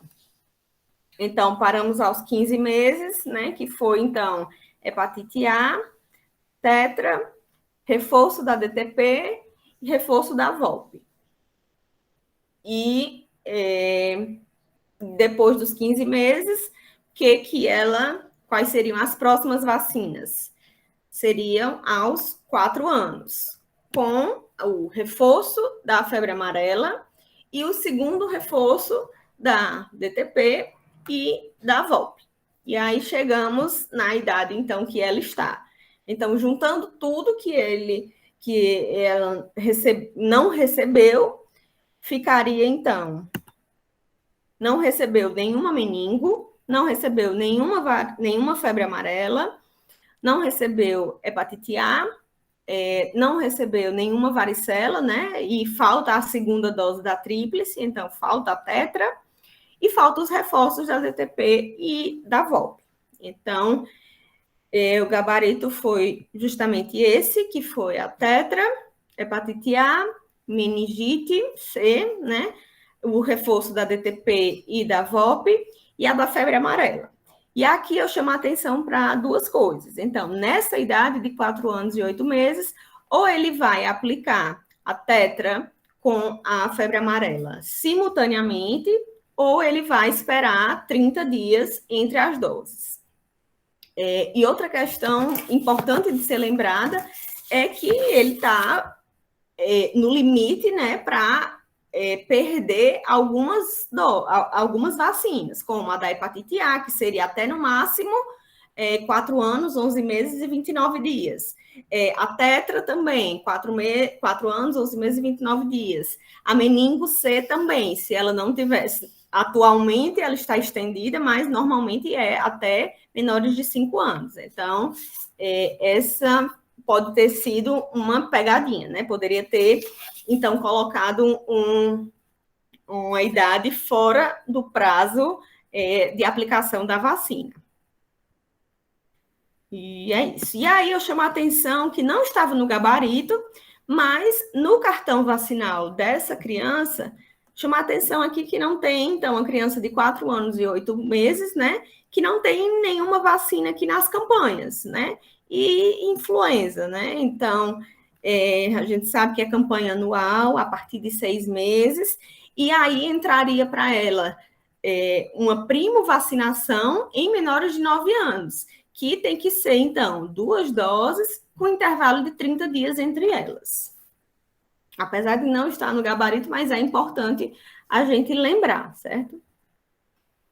E, então, assim, eu espero que eu não tenha confundido mais do que ajudado, mas se eu pudesse definir três temas apenas para revisar, com certeza calendário vacinal, né, para o TEP, dengue, com certeza, e as atualizações da exposição vertical ao retrovírus, que teve muitas novidades agora de 2021. Então, é isso, fico à disposição para perguntas e dúvidas. Obrigada. Lohana, já teve uma pergunta que foi da doutora Libânia. Ela perguntou por que motivo tem que interromper a amamentação quando a mãe é imunizada pela febre amarela, né? Antes dos 6 meses.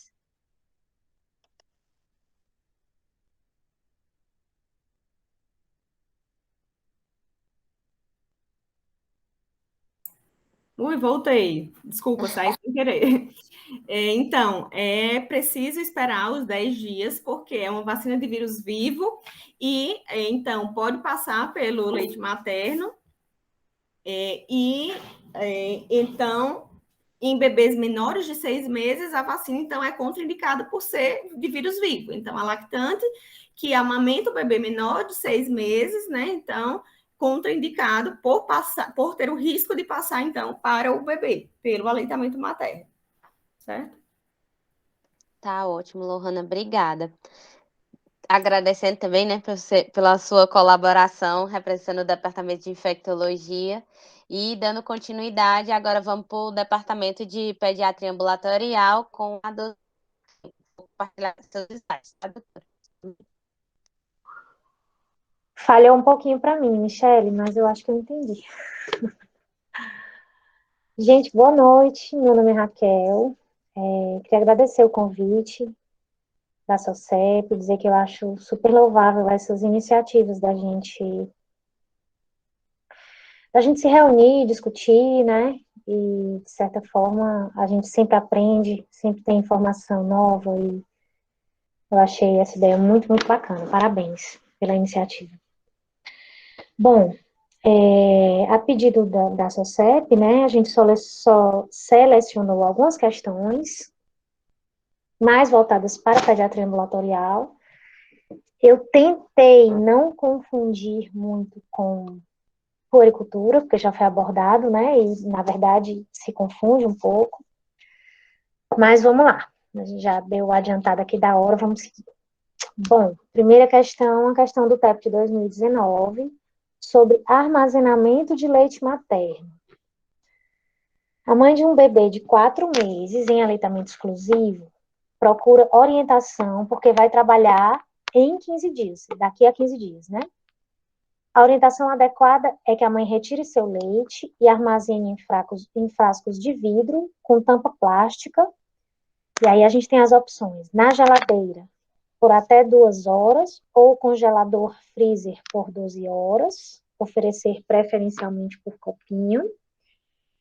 Na geladeira, né, por até 12 horas, ou congelador freezer por até 2 semanas, e oferecer preferencialmente por copinho.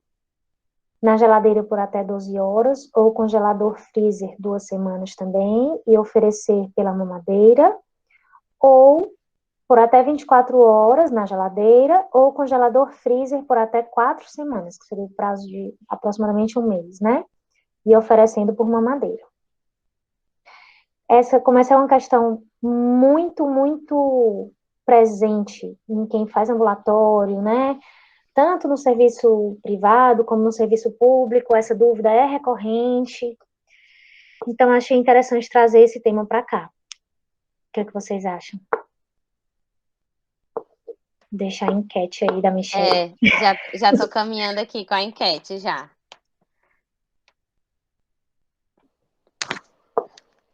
Mas o pessoal está sendo bem unânime na resposta. Uma coisa boa. Tomara que dê certo.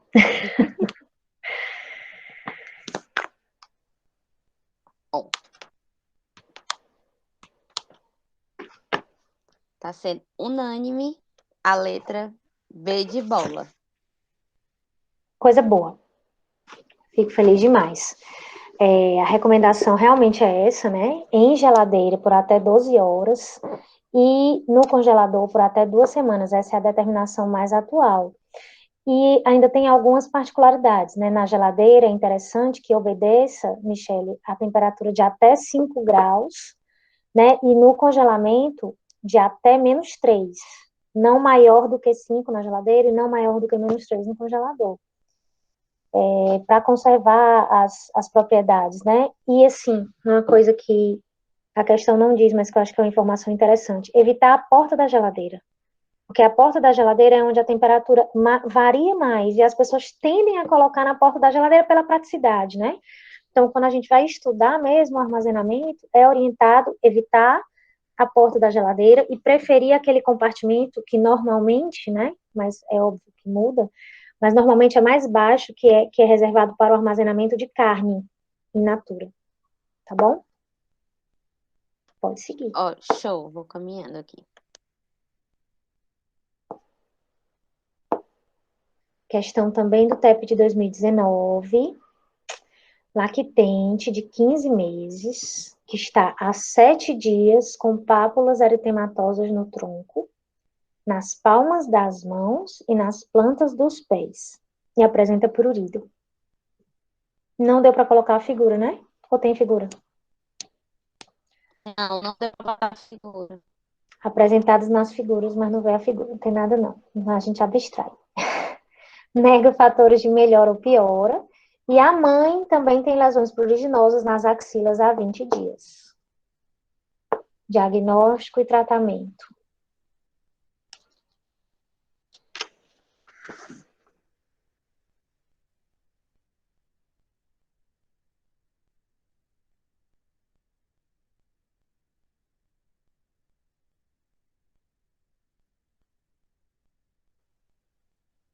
Também está sendo unânime, Michele?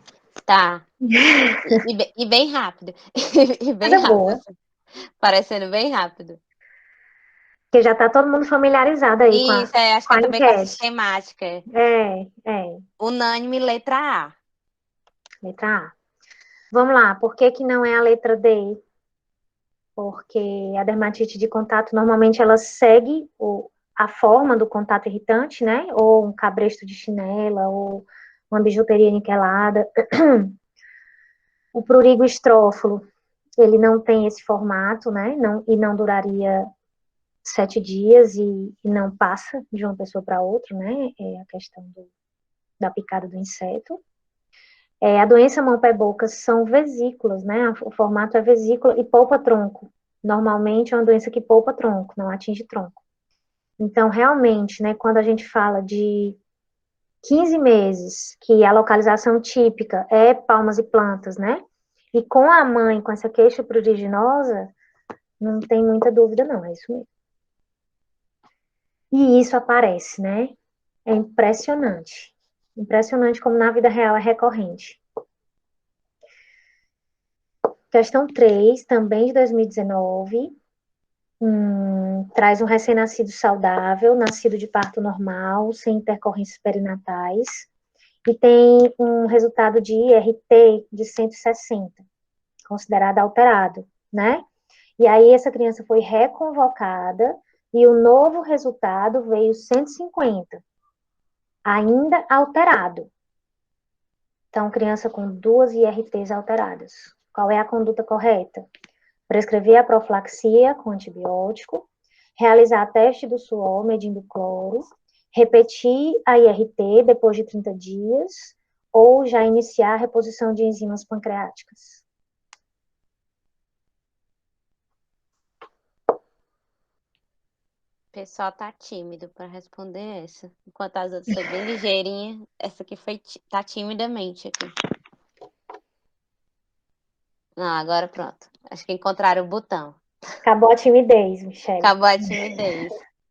Foi unânime também, letra B de bola. Essa questão eu achei ela muito interessante porque ela fala do diagnóstico de fibrose cística, né?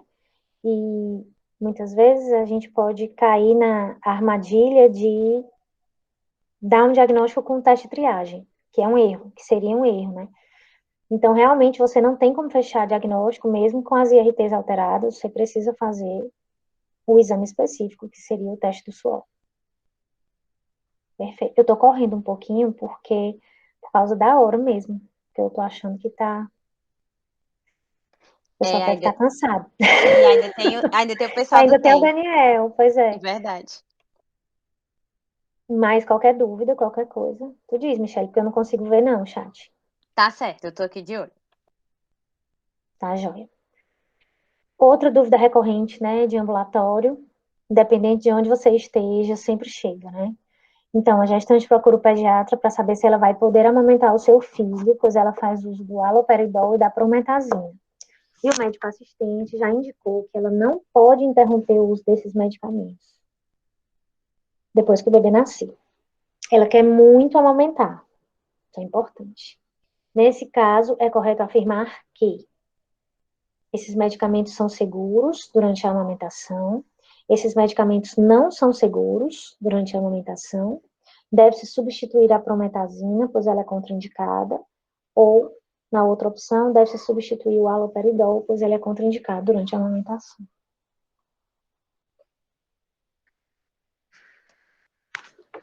O pessoal tá dividido.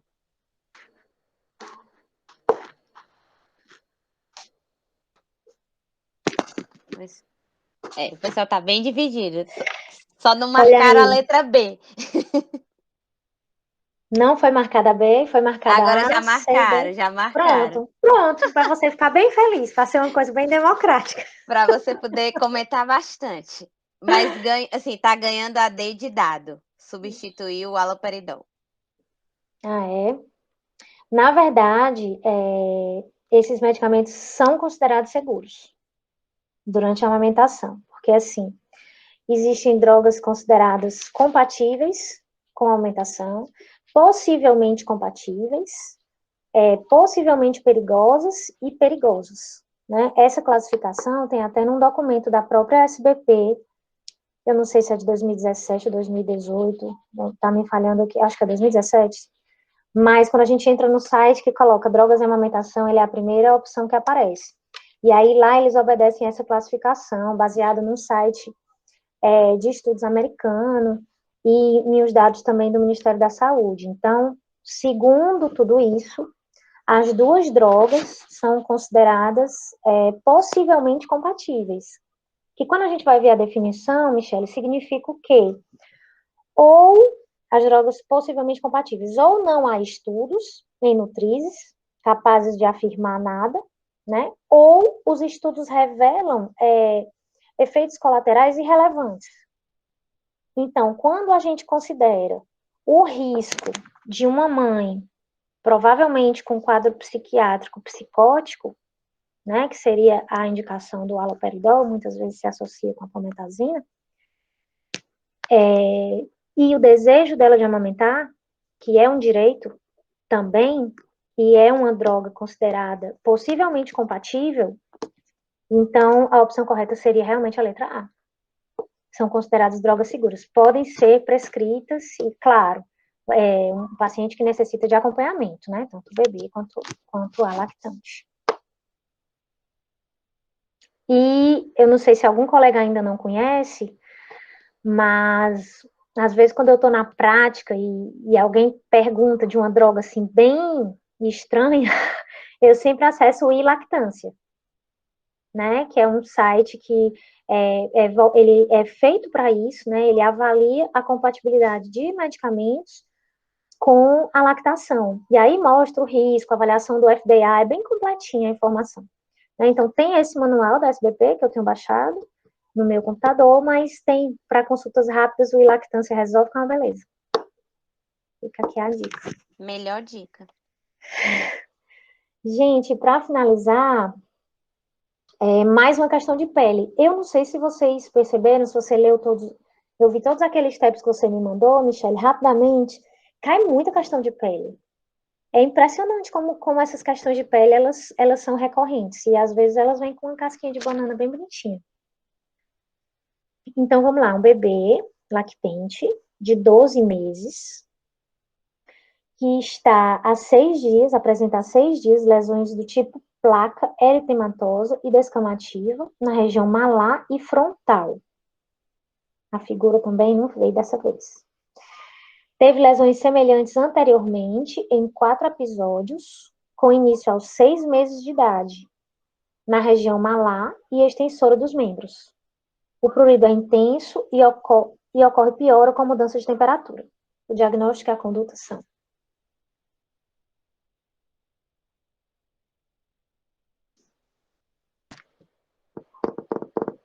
e aí?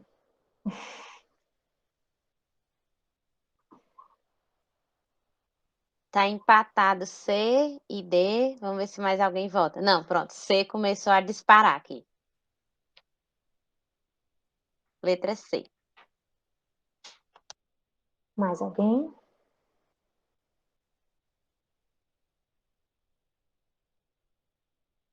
Não. O pessoal continua na letra C. Muito bem. Que a resposta certa é a letra C, né? Urticária de contato, eu nem conheço essa classificação, né? Urticária, que eu saiba, é urticária, uma lesão urtica, uma pápula eritematosa, normalmente não descamativa, e evanescente, né? Que muda de lugar. A dermatite seborreica faz diagnóstico diferencial e às vezes é difícil mesmo da gente fazer a diferença. Mas a questão aqui vamos lá, faixa etária. Normalmente a dermatite seborreica é em lactentes mais jovens, podendo até se iniciar no recém-nascido. E a dermatite seborreica, ela atinge no bebê, mesmo no lactente, né, preferencialmente couro cabeludo e muitas vezes também região inguinal, né? Então, essa morfotopografia que esse bebê apresenta, né, placa eritematosa e descamativa em região malar e frontal, ela é característica de dermatite atópica. E em um episódio anterior, teve lesão em face extensora dos membros, que é outra área, né, característica de dermatite atópica no lactente, né? Em outras idades a gente vai ver mais frequente a face flexora, mas no lactente é bem comum a extensora. Também pode haver na flexora, tá? E a dermatite de contato, como eu já falei naquela outra questão, é aquela que tem relação com o contato com o agente irritante, né? Então, é aquela dermatite que assume a forma, o formato do irritante. Então, realmente, é dermatite atópica. É isso, Mia. Eu espero que selecionei algumas questões muito comuns, né? Muito presentes na prática ambulatorial. Quem faz ambulatório não tem como não se deparar com isso. Achei as questões bem feitas, né? Relativamente bem construídas, simples e objetivas. Espero que tenha contribuído com o grupo. Bastante. Muito obrigada pela participação, doutora Raquel, em nome do Departamento de Pediatria Ambulatorial. E agora, para fechar a noite, a gente vai convidar a doutora Ana, né? Com o Bendito Sois, né? Daniel, representando o Departamento de Neonatologia, trazendo um mix, né? Um pouquinho de TEP e um pouquinho de TEM também. Vou compartilhar aqui teus slides, Daniel. Tá joia, obrigado. Boa noite, gente. Queria agradecer o convite aí. Hoje vim numa missão de substituir a doutora Zilma, que não pôde vir. Estou meio que emprestado aí da diretoria financeira para o departamento de neonatologia. Vamos lá, como se fosse um bizu mesmo de um cursinho, tá? Próximo slide. Pronto. Fiz um levantamento aqui do TEP. Nos últimos 5 anos, a gente variou aí essa proporção aí que tem de 2015 a 2019, são das questões de neonatologia na prova do TEP, certo? Então, em 2015, a gente teve 6 questões das 50, 12%. Em 2016 foram 7, 14%. Em 2017, 7 também. Em 2018 foi o ano que teve mais questões de neonatologia. Foram que 20% da prova do TEP foi de neonatologia. E em 2019, 6 questões, 12% de novo. Entre os temas que mais apareceram na prova do TEP, o que eu encontrei lá foi icterícia, amamentação, ganho ponderal, síndromes genéticas e sobre o teste do pezinho, que até já foi comentado hoje aí, sobre fibrose cística, né? Vamos para o próximo. Já no TEM, nos últimos 3 anos, o levantamento que a Priscila fez, também é do Departamento de Neonatologia, nos últimos 3 anos a gente teve 210 questões, são 70 questões cada ano. A nossa campeã foram patologias cirúrgicas, né? Questões da cirurgia pediátrica. Segundo, cardiopatia congênita, 16 questões. Terceiro, síndrome de desconforto respiratório com 15, toches 15 e nutrição 12. Então vamos lá começar as nossas questões. Primeira questão, né, com a campeã, que foi sobre patologias cirúrgicas, né? Recém-nascido com 48 horas de vida, que apresenta vômitos biliosos frequentes e ainda não evacuou desde o nascimento. Ao exame físico, nota-se distensão abdominal importante, desenho de alças e peristalse aumentada. A conduta adequada é, só dando uma olhada aqui no enunciado, né? 48 horas de vida com vômitos biliosos frequentes. Assim, o paciente pode até ter alguma regurgitação, salivar ou leitoso, mas vômito bilioso não é normal. Ainda não evacuou desde o nascimento. 48 horas não evacuou, a maioria evacuou com 24 horas e a gente tolera até 48 horas. Depois das 48 horas, a gente começa a pensar em algum motivo para ele não ter eliminado esse mecônio. Será que esse bebê tem hipotireoidismo? Será que esse bebê tem alguma rolha meconial, ilho meconial, algum megacólon? A gente tem que começar a botar a pulga atrás da orelha. Quando você vai examinar o bebê, nota uma distensão abdominal, que ele ainda frisa que é importante, com desenho de alça e peristalse aumentada, aí a gente fica achando que é um caso de obstrução, porque alguma coisa está tentando vencer aí alguma obstrução por uma peristalse.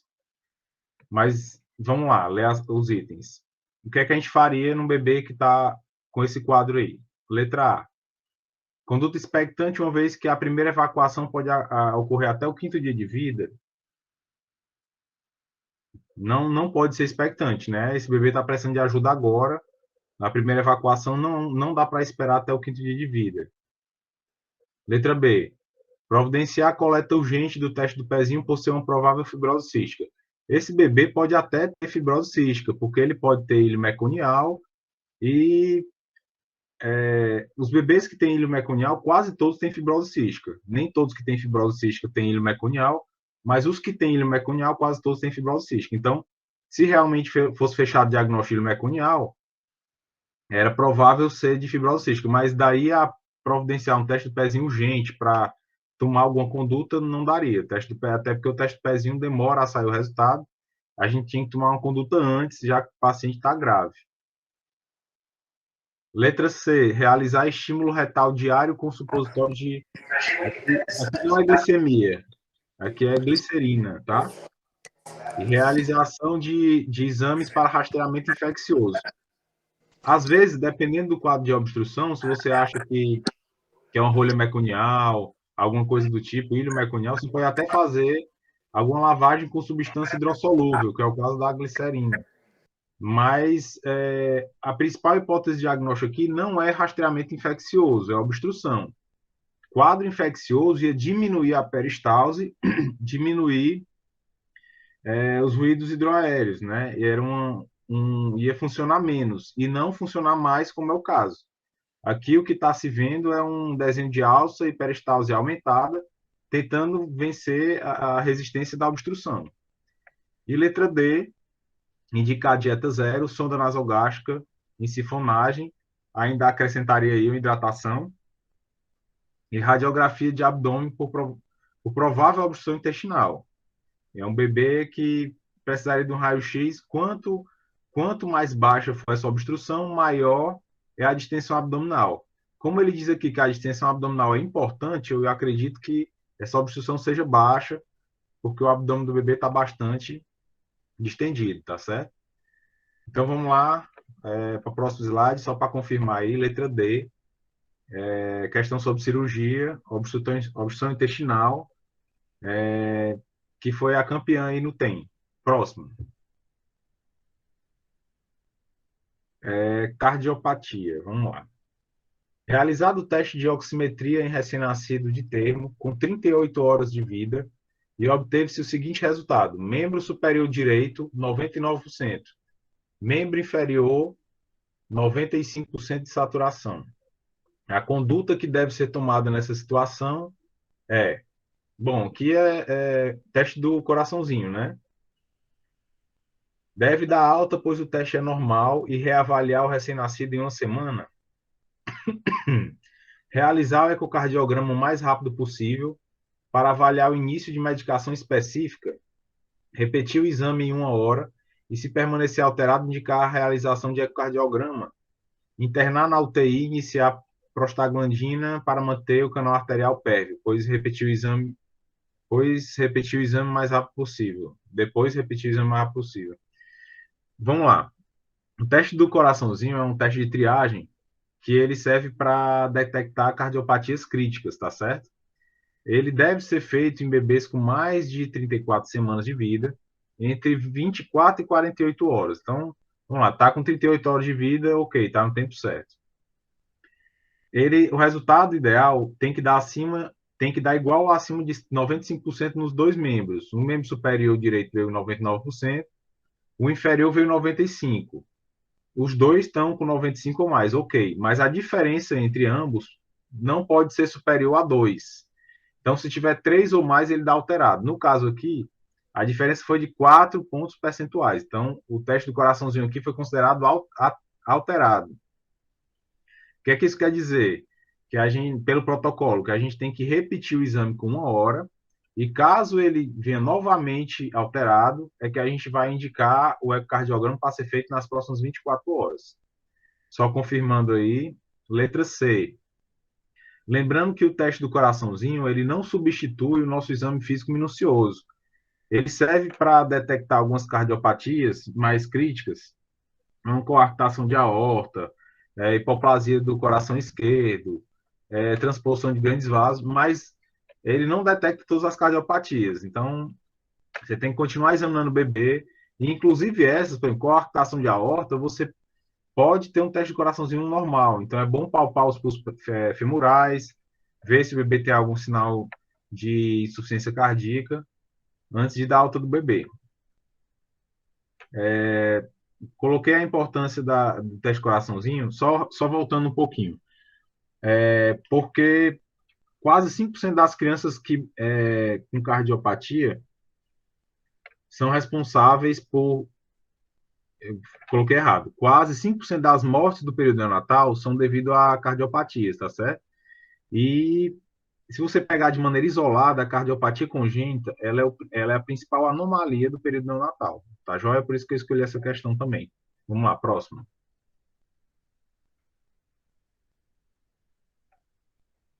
Bom, esse outro tema, né, das toches, que são as infecções congênitas no período neonatal, toxoplasmose, rubéola, citomegalovírus, herpes e sífilis, também caíram bastante no levantamento que eu fiz. Gestante realizou exames de rotina no 2º mês de gravidez e o IgG e o IgM para toxoplasmose foram positivos. Foi colhido também um teste de avidez ainda no 1º trimestre. Ele se mostrou elevado. A ultrassonografia morfológica foi normal. O bebê nasceu a termo, adequado para a idade gestacional, com exame físico normal. A conduta recomendada é... Bom, a gente tem aí um caso de uma mãe que teve um exame alterado durante a gestação, um IgG e um IgM positivo. Quando isso acontece, o próximo passo é colher o teste de avidez, que foi colhido aí no 1º trimestre. Excelente. Quando você tem um teste de avidez alto, isso significa que o sistema imunológico foi apresentado para aquele problema, para aquela enfermidade, há mais tempo. Quando ele é baixo, é porque é mais agudo, faz pouco tempo que o sistema imunológico teve contato com aquela enfermidade infecciosa. Então, a gente pode dizer que é uma mãe que tem uma toxoplasmose improvável, porque ela tem um teste de avidez alto no começo da gestação. Então, se no começo da gestação já era alto, é porque provavelmente foi anterior à gestação. Então, o que é que a gente vai fazer? Colher sorologia para toxoplasmose do sangue, do cordão, e indicar tratamento, dependendo do resultado dos exames? Bom, quando o bebê tem indicação de fazer exame, não é do sangue do cordão que a gente colhe, é do próprio neném, sangue periférico, ok? Então, esse item aí já está errado. Item B, realizar apenas cuidados de rotina, não havendo necessidade de investigação diagnóstica ou tratamento do recém-nascido, ficaria com essa. C, tratar o recém-nascido com sulfadiazina, pirimetamina e ácido folínico por 1 ano, independente do resultado dos exames. Esse bebê não tem indicação nem de triagem, nem de tratamento. Agora, em 2020, foi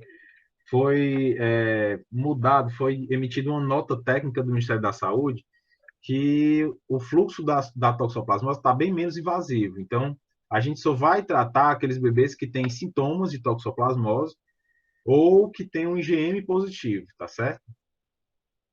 Não seria o caso desse bebê. Fazer fundoscopia, ultrassonografia transfrontalar e abdominal, hemograma, punção lombar e sorologia do bebê antes de indicar o tratamento.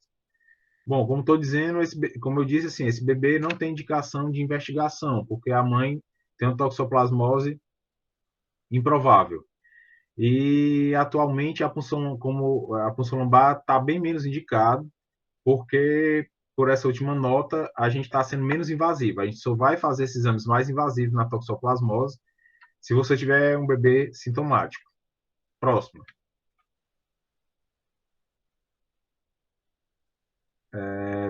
Deu um errinho aqui, não é TOSH. Essa daí é de SDR, tá certo? SDR ou membrana hialina, né?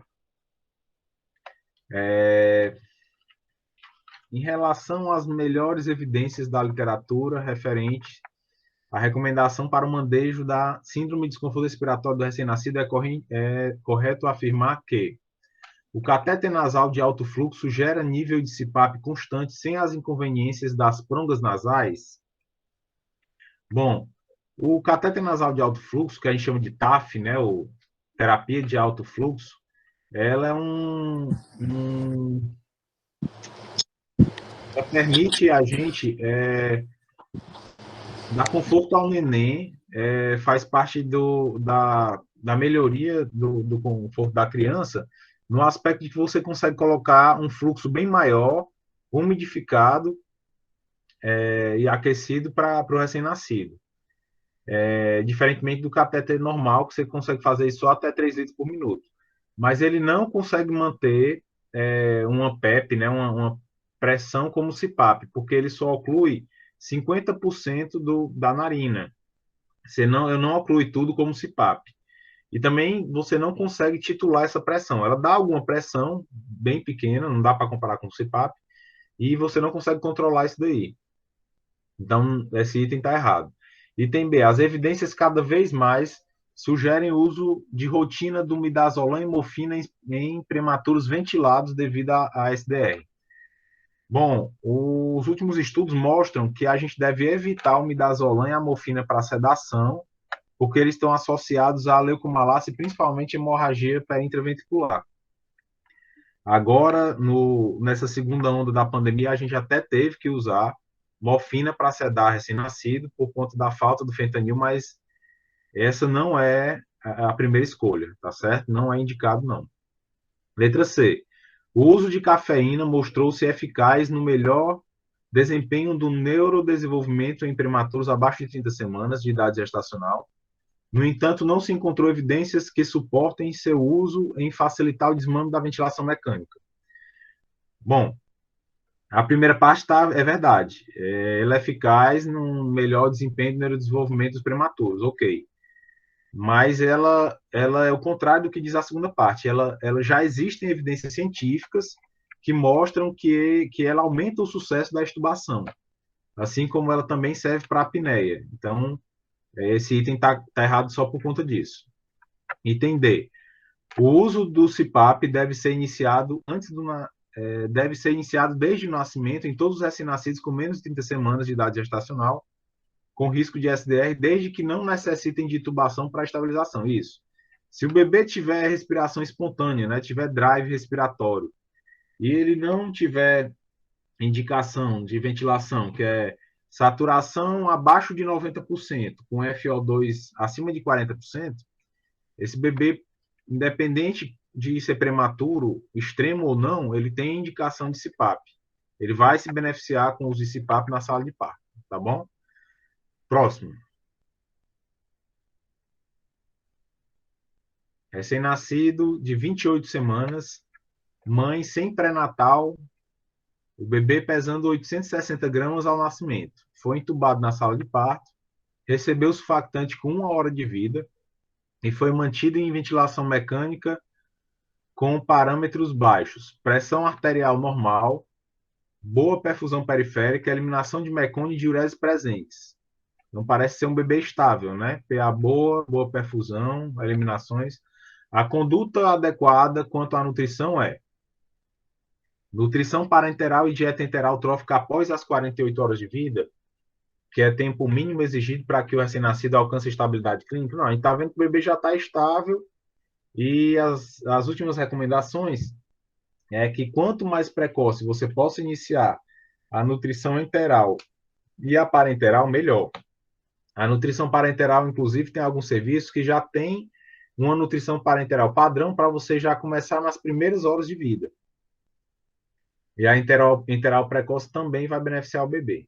Item B, dieta enteral 0, aguardar os resultados dos exames laboratoriais para programar nutrição parenteral, em especial a prova de função hepática. Não, a gente não precisa esperar nenhum exame para a NPT, pelo contrário, a gente inicia a NPT padrão, e depois que você está alguns dias usando a NPT, é que você vai solicitar exames para ver se precisa fazer algum ajuste.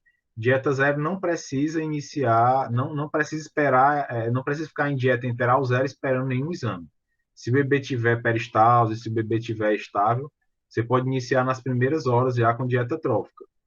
Essa dieta, quanto mais precoce ela foi iniciada, que a gente tem muito medo de enterocolite, né? A gente associa iniciar dieta precoce em prematuro com enterocolite. Na verdade, não é isso. Na verdade, não aumenta esse risco. Na verdade, quando você inicia a dieta trófica precoce, você está diminuindo a chance de sepsis desse bebê, você está diminuindo a chance de Hope, você está diminuindo a chance de colestase, oferecendo mais cálcio e fósforo, diminuindo a chance de DMO para esse bebê também. Nutrição parenteral, item C. Nutrição parenteral e enteral trófica o mais precocemente possível, desde que mantenha estabilidade hemodinâmica e peristalse. Concorda, é item C. Letra D, nutrição enteral trófica e aguardar os resultados dos exames laboratoriais para a prescrição da nutrição parenteral, em especial a da prova de função hepática, não. Você começa as duas precocemente. Como eu já disse, tem nutrição parenteral padrão, que a gente já começa para os bebês com menos de 1,5 kg. A gente já pode prescrever, inclusive, da sala de parto.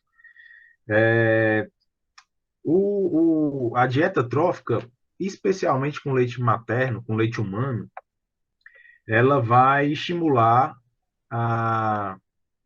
as velocidades e as mucosas intestinais, ela vai aumentar as enzimas digestivas e aumentar a produção de GA. Então, assim, o aumento dessa imunoglobulina vai diminuir a chance do bebê ter infecção e não aumentar a chance de enterocolite. Então, para a gente ter menos medo de iniciar essa dieta trófica precoce, quanto mais cedo a gente conseguir iniciar isso daí, mais cedo a gente vai atingir a dieta plena e vai tirar o acesso venoso profundo, que precisa da NPT, vai diminuir a chance das comorbidades associadas à NPT, e o bebê vai ter uma nutrição melhor, porque alguns eletrólitos não são solúveis da maneira que ele precisa na nutrição parenteral. Era isso, espero ter acrescentado aí alguma coisa para quem vai fazer a prova do TEM, ou para quem quer dar uma estudada mais na parte de neonatologia para a prova do TEM. Boa noite. Foi ótimo, Daniel. Deu também para dar uma ajudada até para o pessoal do TEP, né? Porque TORCH também cai muito para a gente e também deu uma pincelada. Então, foi muito bom. Muito obrigada pela participação, representando o departamento de neonatologia. Obrigado, eu que agradeço. Eu queria agradecer todo mundo, né, que ficou até essa hora. A gente acabou adiantando um pouquinho mais do que o combinado, mas foi muito rica, né, a discussão. 4 departamentos, temas bem prevalentes na prova. Então, assim, foi só um pontapé inicial, como a doutora Ana falou. A gente vai tentar se organizar para ver se consegue fazer pelo menos mais uma vez antes da prova, né, que é final de agosto. E todos os departamentos a gente fica à disposição para tirar mais alguma dúvida, caso seja necessário. Doutora Ana, quer falar mais alguma coisa? Só agradecer a você, aos professores ilustres, né? Daniel, Raquel, Cris, Luana, realmente foram brilhantes, a metodologia super, super interessante, vamos repeti-la. E quem sabe, vou começar mais cedo, ver outros horários, para a gente ter uma adesão maior. Mas foi muito bom, eu estou muito, muito grata, muito grata.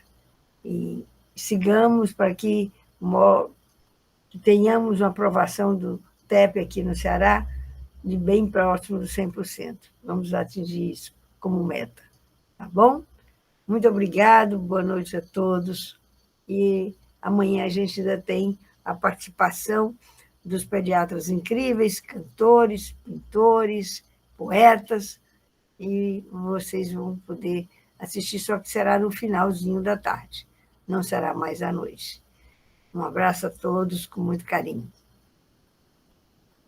Tchau, boa noite todo mundo. Até amanhã, no último dia da semana do pediatra, né? Boa noite. Boa noite. Boa noite. Obrigada.